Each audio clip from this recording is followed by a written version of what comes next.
Look, I was going to go easy on you, not to hurt your feelings, but I'm only going to get this one chance. Something's wrong. I can feel it. It's just a feeling I've got. Like something's about to happen, but I don't know what. If that means what I think it means, we're in trouble. Big trouble. And if he is bananas, as you say, I'm not taking any chances. You just want to start.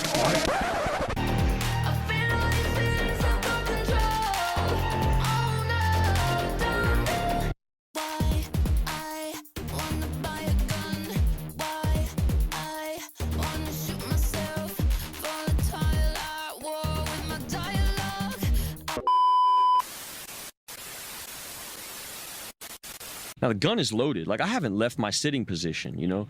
And I wound up signing on to this meeting, and I heard one of the dudes who was speaking that night say, if you're new and you just entered, you know, you don't have everything you want right now, but you got everything you need right now. Wow. Now. Yeah. Now. Now. Now. And he did that for like 2 minutes. And the first minute I'm thinking, you can't spend the whole rest of your share just snapping your fingers and saying now. Like, this shit is ludicrous. And I went into this judgment, which is what my alcoholism sounds like. It sounds like criticality. It sounds like judgment. And so I'm in my judgment, like, you better say, and a gun is right here. I'm like, you better say something that's really gonna get me the fuck out of where I'm at. And after 2 minutes, like, I felt like a giggle start to rise inside of me, and I felt something like presence. I stopped thinking about the email, stopped thinking about my hustle. The gun almost disappeared, and it was like I'm sitting here on this Skype call, and I'm present for the first time in my life. And I want to write in the dude in the chat box, like, hey, bro, you know, I'm on the verge, you know, I'm about to kill myself. He's like, oh, okay, cool, call me tomorrow. Just like throwaway. You know, and I needed that. I had been enabled for so long in my life that if it was going to be me walking into this program and having a bunch of dudes pat me on the back like, hey, man, welcome home. We're glad you're here. I'd have been out again because then it would have been more wiggle room. But the guy that I wound up running into was not having it. And he said, hey, man, meet me on the beach tomorrow. And I wound up here at Tower 10, and he said, I need you to get on your knees. And I'm like, I'm not getting on my knees. He's like, cool, deuces. He started walking away. I'm thinking, oh, fuck. But it also reified this, like, you don't care. Like, you care, but not in that way. You know, you're not going to pat me on my back. And I said, okay. I was so willing at this point because I was in so much fucking pain.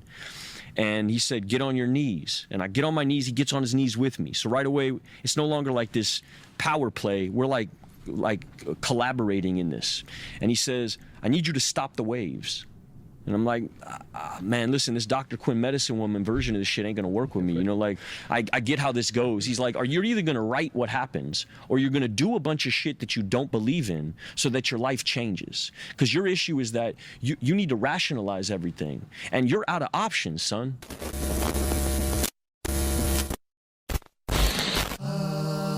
Abide with me, fast falls the eventide.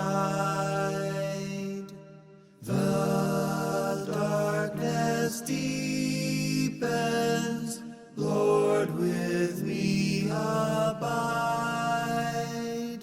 When other helpers fail and comforts flee, help of the helpless, so abide with me.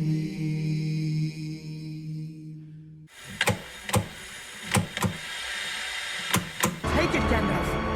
Take it. No, Frodo. You must take it. You cannot offer me this ring. I'm giving it to you. Don't tempt me, Frodo. I dare not take it. Not even to keep it safe. Understand, Frodo. I will use this ring from a desire to do good.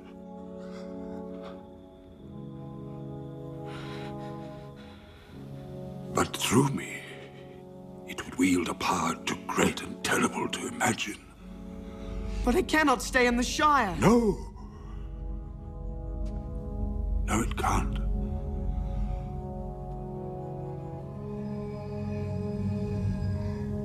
What must I do? Most of us have been unwilling to admit we were real alcoholics. No person likes to think he is bodily and mentally different from his fellows. Therefore, it is not surprising that our drinking careers have been characterized by countless vain attempts to prove we could drink like other people. The idea that somehow, someday, he will control and enjoy his drinking is the great obsession of every abnormal drinker. The persistence of this illusion is astonishing. Many pursue it into the gates of insanity or death. We learned that we had to fully concede to our innermost selves that we were alcoholics. This is the first step in recovery. The delusion that we are like other people, or presently may be, has to be smashed. Over any considerable period, we get worse, never better. By every form of self-deception and experimentation, we will try to prove ourselves exceptions to the rule, therefore non-alcoholic. Here are some of the methods we have tried. Drinking beer only, limiting the number of drinks. Never drinking alone. Never drinking in the morning. Drinking only at home. Never having it in the house. Never drinking during business hours. Drinking only at parties. Switching brands. Drinking only natural wines. Agreeing to resign if ever drunk on the job. Taking a trip. Not taking a trip. Swearing off forever with and without a solemn oath. Taking more physical exercise. Reading inspirational books. We could increase the list ad infinitum. You can quickly diagnose yourself. Try to drink and stop abruptly. Try it more than once.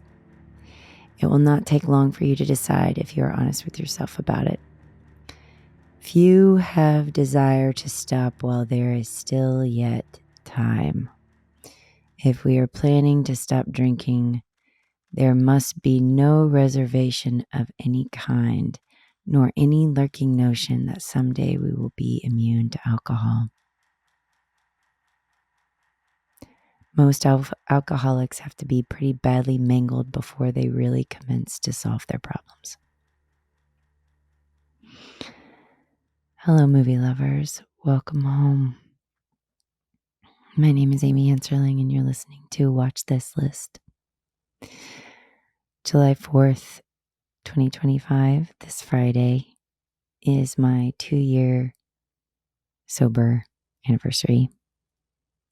I've been thinking about this episode for a long time, and I honestly didn't know if I was going to make the deadline.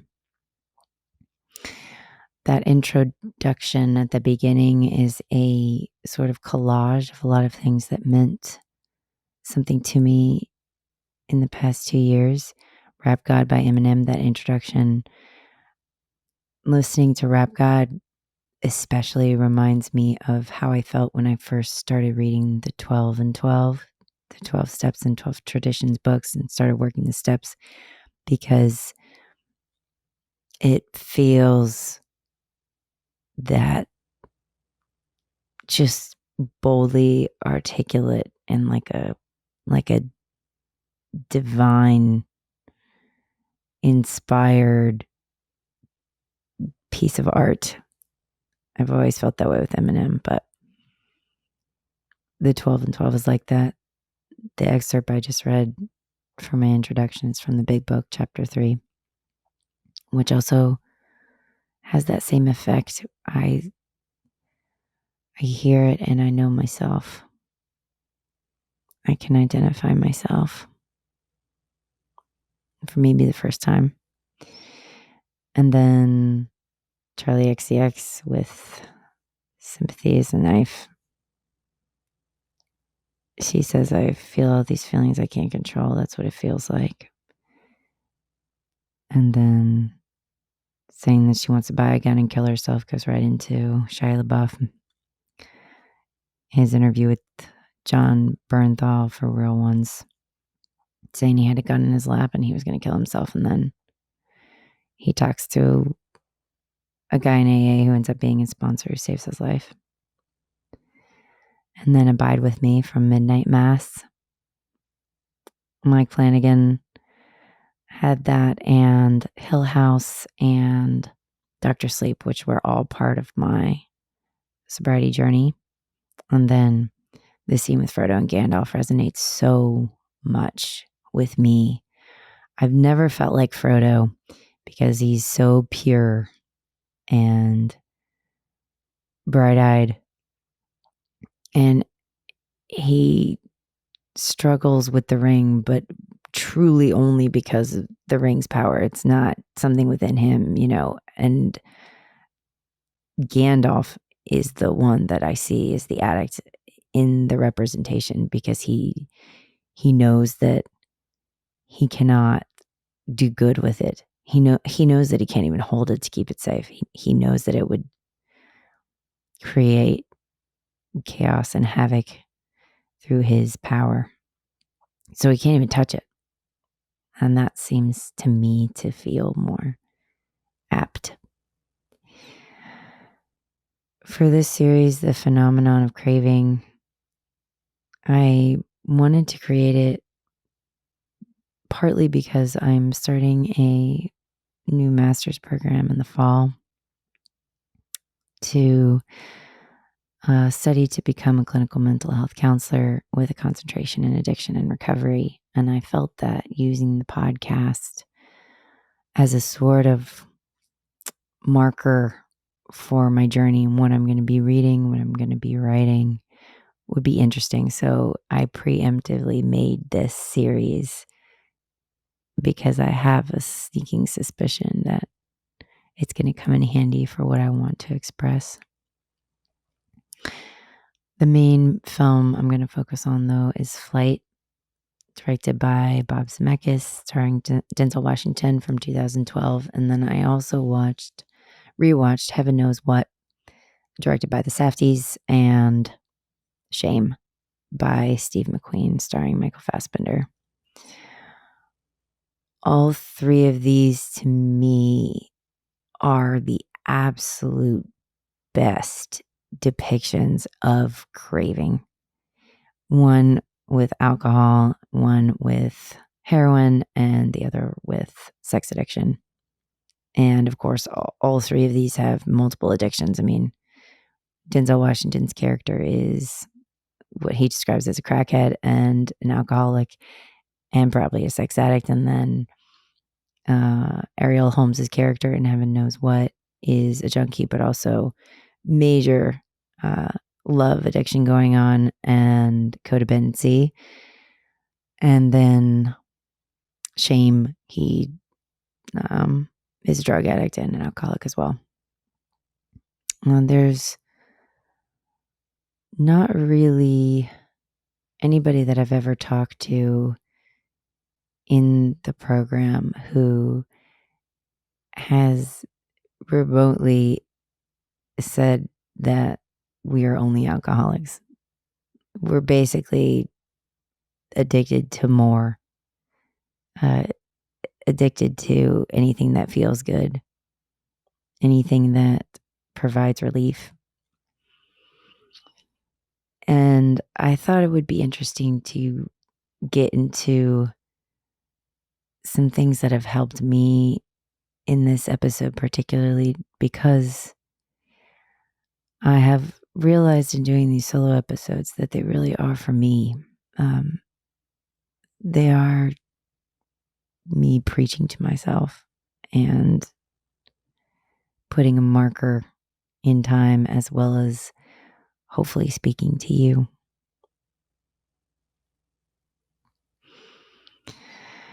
So Flight came out in 2012.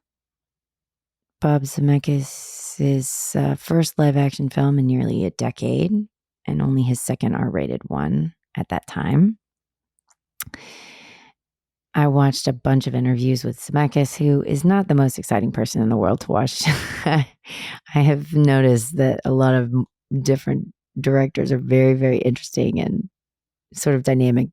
Bob Zemeckis just sits there and answers questions, and it's kind of a fascinating dichotomy between watching the movie, as I have a couple of times recently, and then seeing him talk. But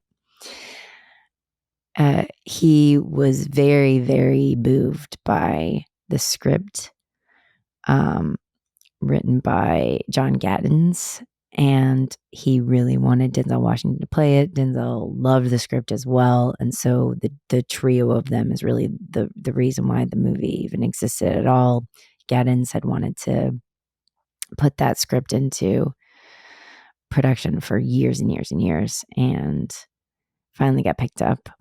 And Zemeckis, interestingly, in an interview that I read, said that the movie is about Whip Whitaker's, who is Denzel Washington's character, the pilot. It's about Whitaker's level of denial. Quote, that's what you're ultimately seeing in Denzel's performance, and that's what I think he did so brilliantly in his portrayal. He also said that he viewed the character not as an addict, but approached his substance abuse as a symptom of a larger problem, which was that he is emotionally bankrupt and has no relationship with any other human beings except for his drug dealer, who is played hilariously by John Goodman, kind of channeling Lebowski. More manic Lebowski, though. So that's interesting to me.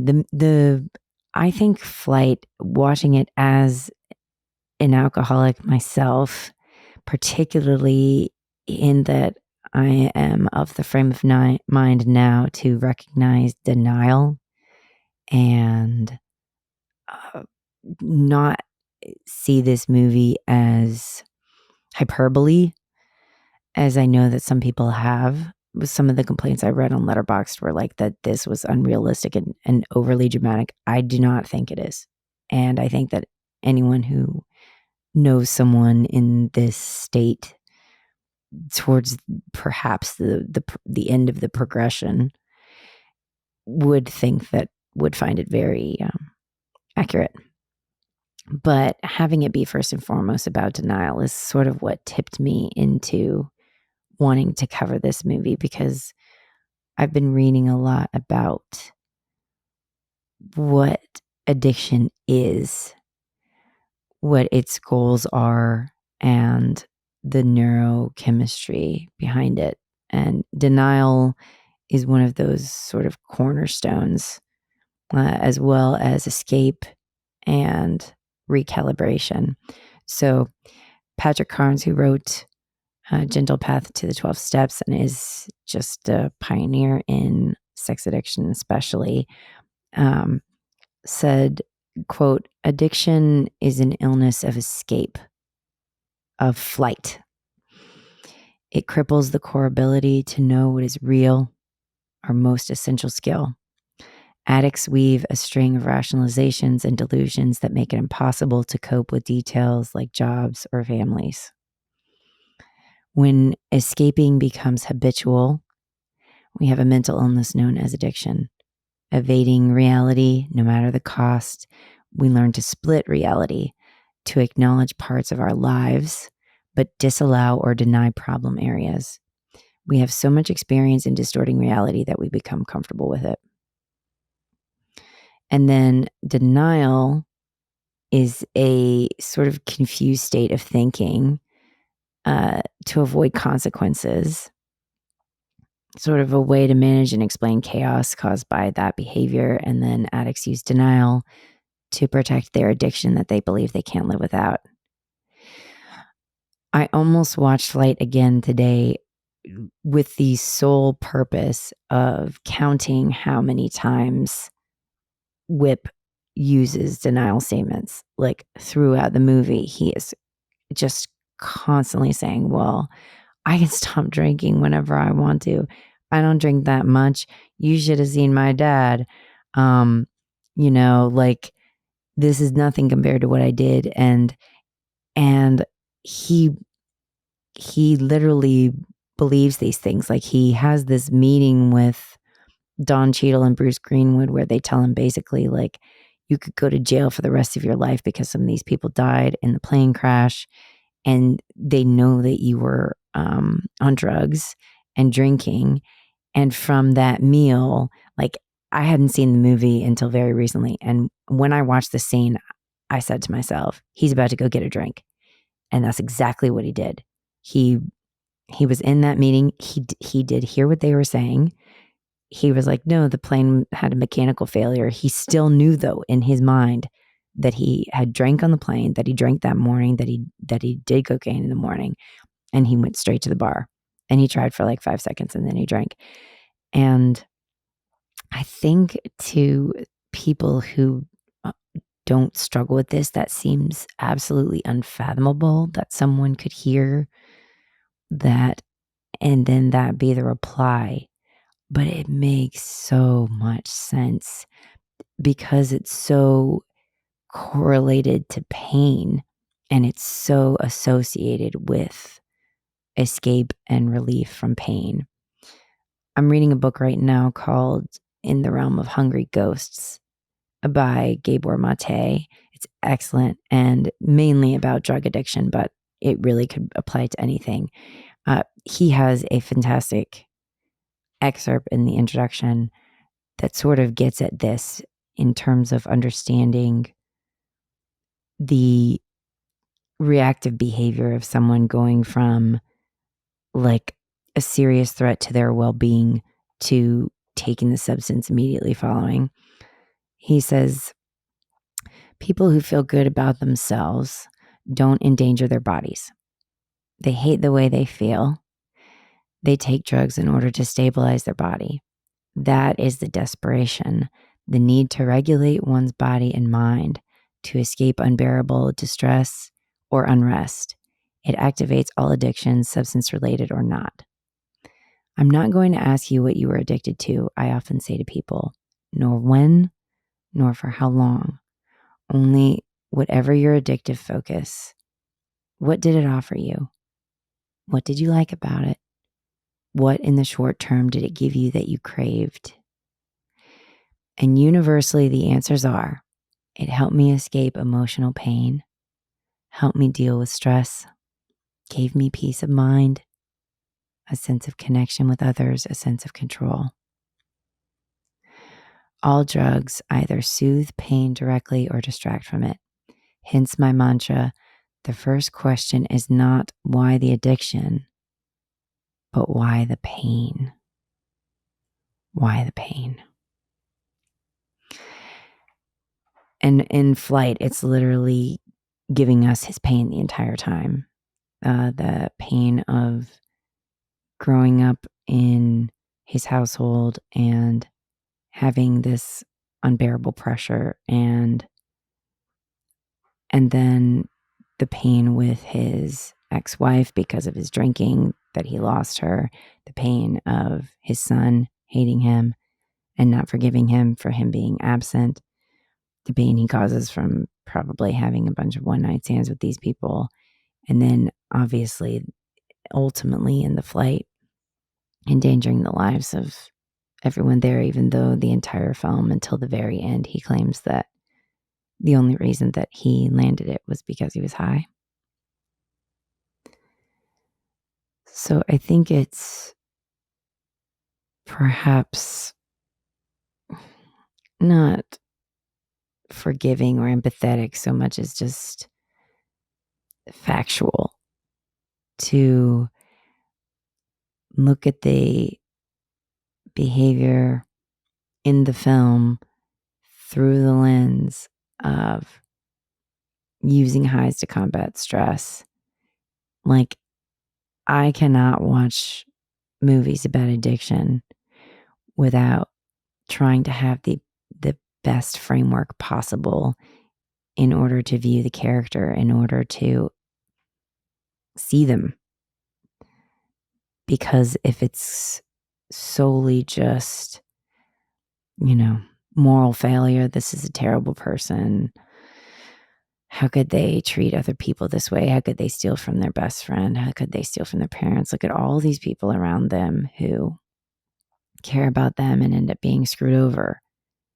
Not that those reactions aren't completely valid, and not that there isn't just collateral damage along the way. But I don't have it within me not to want to understand the what. The why is like too complex and for another time. But the what, Patrick Carnes writes that what is creating the highs is there's this excessive use over time that's originally there to combat stress, and then the prolonged abuse of the highs alters the neurochemical balance, and then that continued use to compensate preserves the imbalance and the addiction results. So he says, quote, the addict now needs the highs to feel normal. To reverse the process, that is, to undergo withdrawal, is often too painful.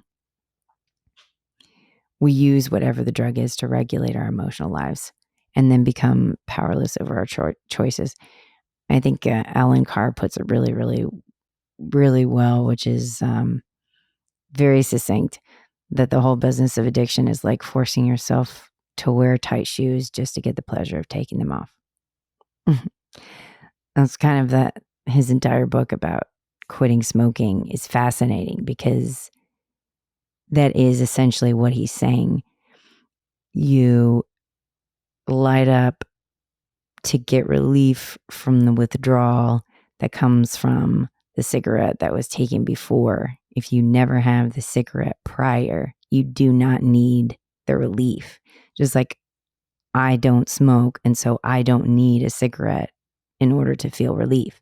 The relief is directly connected to the withdrawal from the previous one. And I read these things and you can see how just straightforward and simple it is, but it isn't simple for the addict and it isn't simple for the person in denial, because every truth comes with this knee-jerk devil's advocate combatant energy that's like, no, it's not true for such and such reasons. It's not true for me. And there's like a list of denial statements in Patrick Carnes' book that is so helpful because it has helped me to identify when I'm making them. They sound like regular statements or they sound just argumentative. Like it's good to argue these points. It's not. Denial is a protective shield against the truth coming in. It's not this like innocent exercise. Like he has these statements of, it was only once in a while, or no one was hurt because no one knows, or I had to get my needs met somewhere, or my situation is different. There's nothing I can do to get better. That is all denial. And WHIP is full of them just the entire time. And you, as an audience member, you're thinking like, when is he going to get it? What is it going to take? I'm not thinking that anymore because I know what it takes. But watching it with my parents, they were so frustrated. It was like, what else has to happen? And it also reminds me of that movie with Timothy Chalamet and Steve Carell, Beautiful Boy, where it's just like over and over and over, how low is the bottom? How far down do we have to go? And all the sane people in the person's life are just so sad. And it's so painful to watch. And Whip loses the girl for a time because he can't stop getting drunk and she's going to AA meetings. And then the night before he's supposed to have his hearing, of course, Zemeckis and Denzel were saying it might have been an act of God that the adjoining room was not locked and that it was just kind of ajar, or it could have been Don Cheadle, who considered his character to be the devil, or it was just, random chance, but he gets completely wasted the night before. And it's like, why would he do that? How could he do that? Couldn't he just not drink for one night? But that's not what it's about. It's so fascinating to me. And one of the reasons that I want to learn so much about this is because it's almost like a Donnie Darko parallel universe where you have to, in order to understand it, you have to see it as different. It's people acting an ordinary life, but they're in outside of recovery. The addict is in a fantasy world, and it's a fantasy world that works really well for a time until it doesn't. And then when it doesn't, they're so accustomed to the means in which they operate and the habits and the withdrawal that Carnes was talking about is so painful that it's forsaken most of the time with even an attempt. And then the capacity for self-delusion is great. Allen Carr says that addicts are always searching for any scrap of information that allows them to justify. Quote, the worst part is the warping of the mind, looking for any excuse to go on using despite being acutely aware of the harm it is causing. Once we are hooked, we have to find a way to service our addiction. Addiction cycle is guaranteeing that we will experience withdrawal pangs again and again and again. I think that's key.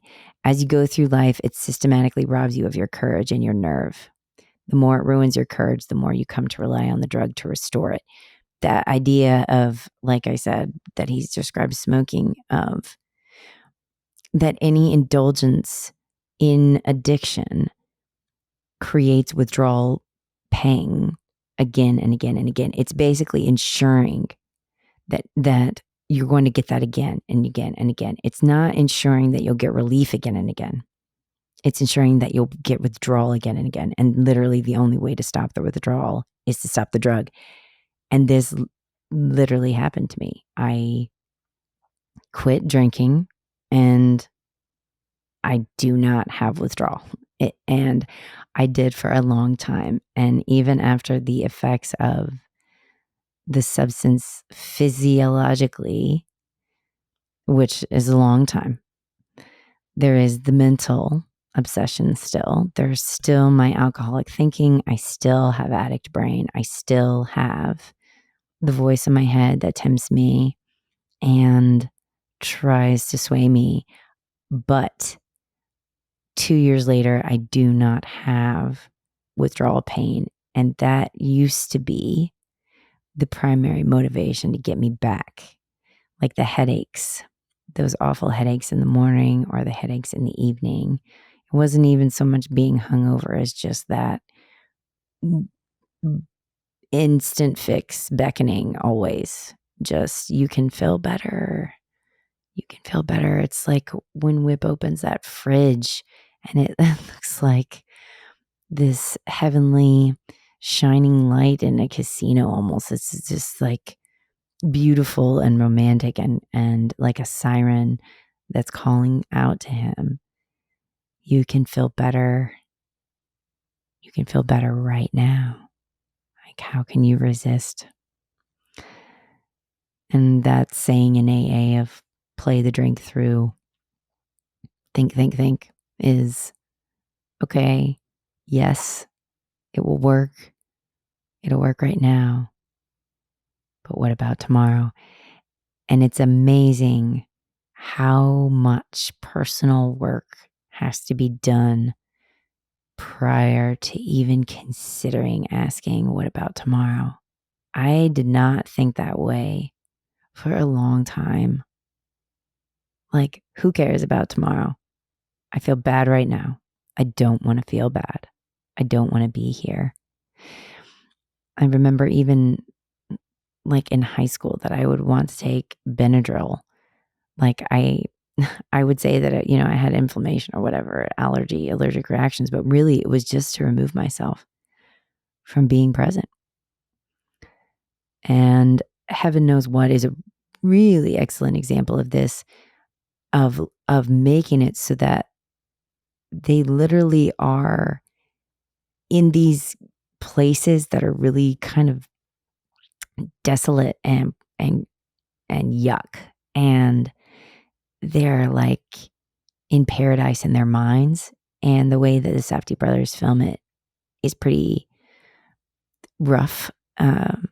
But you feel feel the rush, and you get this sense, even though they're like on a park bench and they're disgusting and their teeth aren't brushed and their hair isn't brushed. I mean, in this movie, everybody's hair is in their face constantly. It's like nobody showers.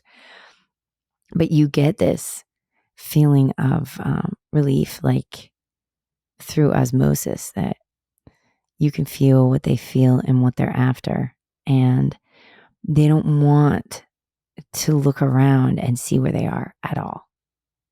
And the drug offers that escape hatch. It's like magic.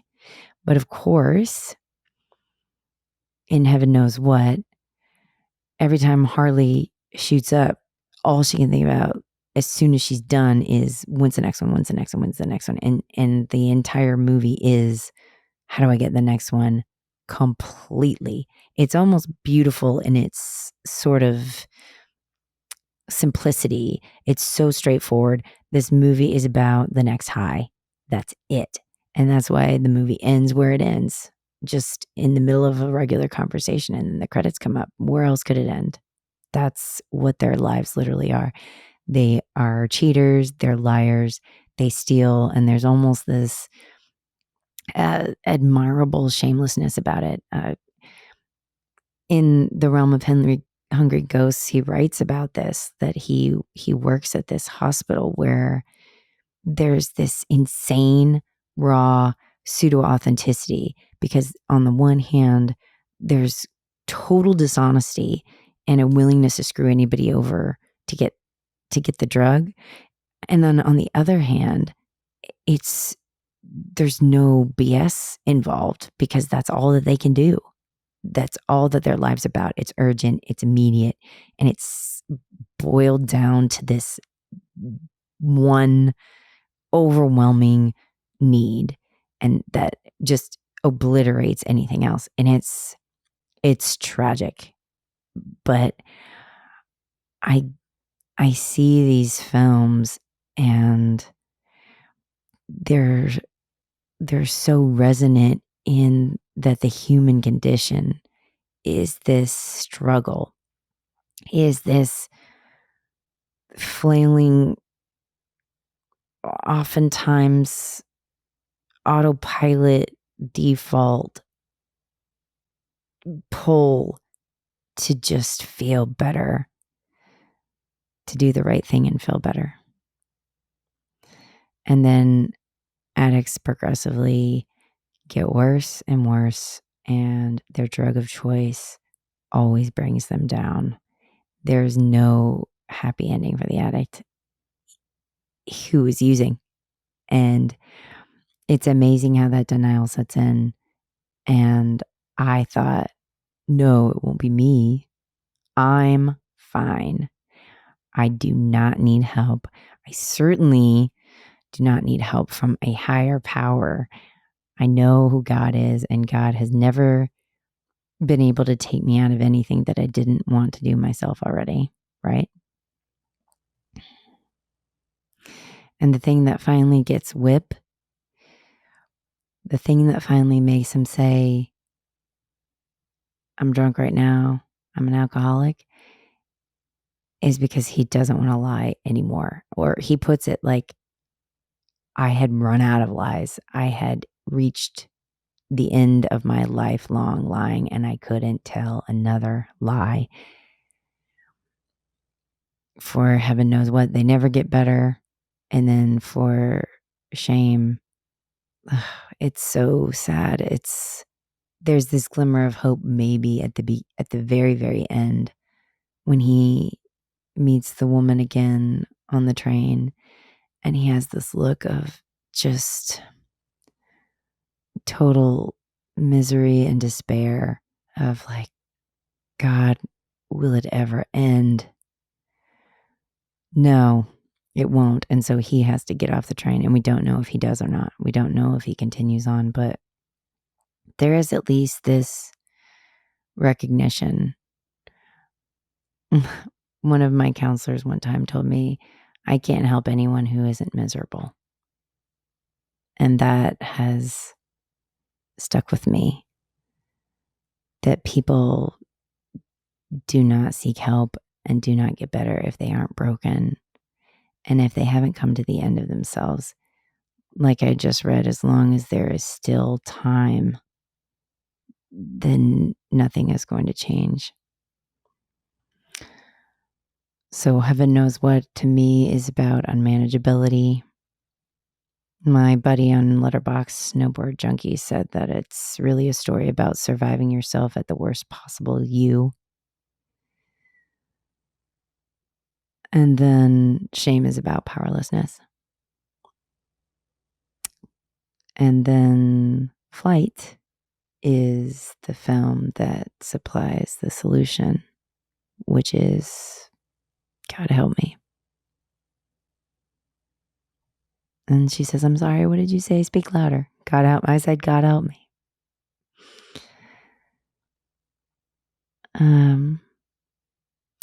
Flight was shot in 45 days. They had a $31 million budget and they grossed 161. Zemeckis talked about in a lot of interviews that I watched how they had to work on a quote unquote low budget of 30 mil. And he was like, I've never been an indie filmmaker, but I would imagine this is how that feels.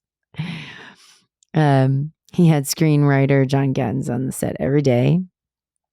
And then Gattens himself had an interesting take. I felt that he said that he felt the movie was about asking what the value of the truth is, because he could have technically just kept lying and then what would his life have been? But he has this moment of clarity when he goes into the hearing that ends up changing his life.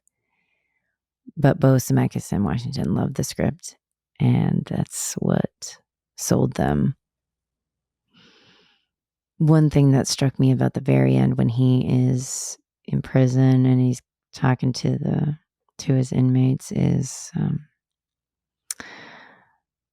that this idea that rock bottom, it is different for everybody. And from what I've heard people talking about what made them finally stop drinking, it seems to be very random. And it's described as sort of random, like it wasn't planned. It was an ordinary day. They didn't know that it was going to be the day that they last drank, just like I didn't 2 years ago. So then rock bottom to me is not what exactly it is that happens. It's when you're ready to talk. And really talk without lying, which is key. So I suppose that what draws me to these films and to this subject at large is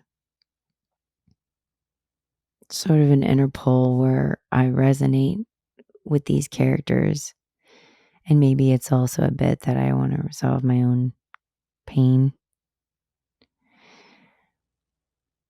David Lynch has a great quote I read in an article right before he passed away when he was talking about smoking, which really killed him.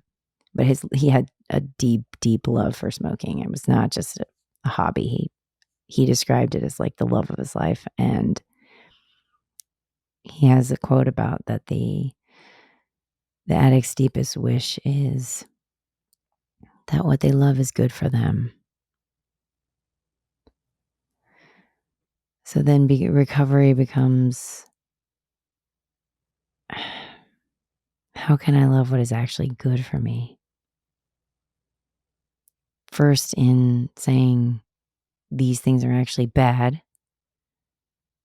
Second thing is saying I am actually doing bad things, which is hard to do. And then third is, what can I love that's good for me?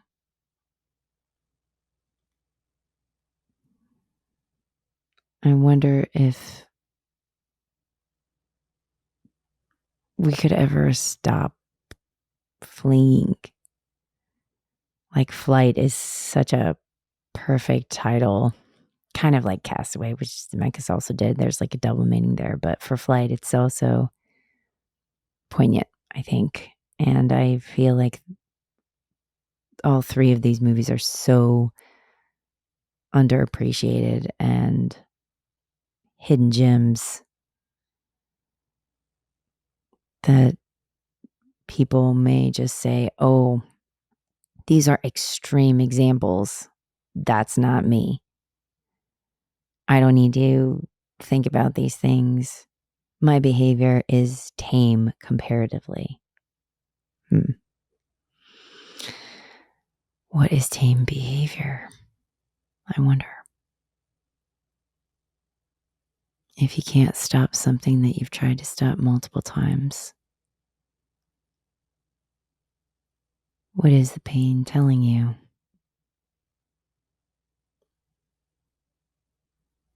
What is it saying?